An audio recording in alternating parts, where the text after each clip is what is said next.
স্ত্রীকে সম্মান দিতে শিখুন।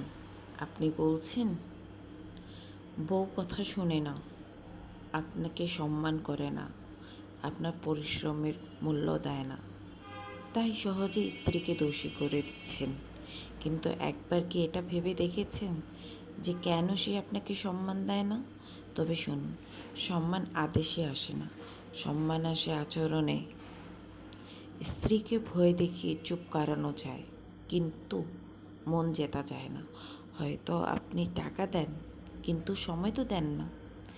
স্ত্রীকে সম্মান দেয়, স্ত্রী সম্মান দেন বা সেই স্ত্রী স্বামীকে যার কাছে সেই নিরাপদ, যার কাছে সে মূল্যবান। স্ত্রীকে দোষ খোঁজার, স্ত্রী দোষ খোঁজার আগে একবার কি নিজে দোষ দেখেছেন? একবার কি নিজে দিকে তাকিয়ে দেখেছেন যে আমি কত দোষী? আপনি কোথায় কোথায় ভুল করছেন? বলবেন আমি তো সারাদিন বিজি থাকি, আমি কিভাবে সময় দেব? আরে ভাই, মোবাইল টেপার যখন সময় থাকে তখন বউকে একটু সময় দেওয়ারও সময় থাকে, বুঝেছেন?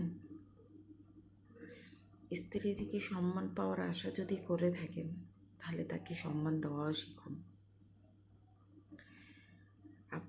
পুরুষরা শুধু নিজেরটা ভেবে যায়, আমি এত কাজ করে আসি, আমি এত কিছু করি।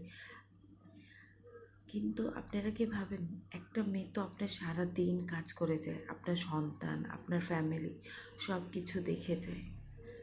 তখনকার বেলা কোথায় যান আপনাদের সম্মান, আপনাদের ভালোবাসা? ওইসবের সময় তো আপনাদের দরজাই খোলে না, মনে দরজায় এভাবে আঠার মতো আটকে থাকে। স্ত্রীকে দোষী করা যতটা সহজ, নিজের উপরে সেই দোষটা নেওয়াটা খুবই কঠিন একজন পুরুষের জন্য।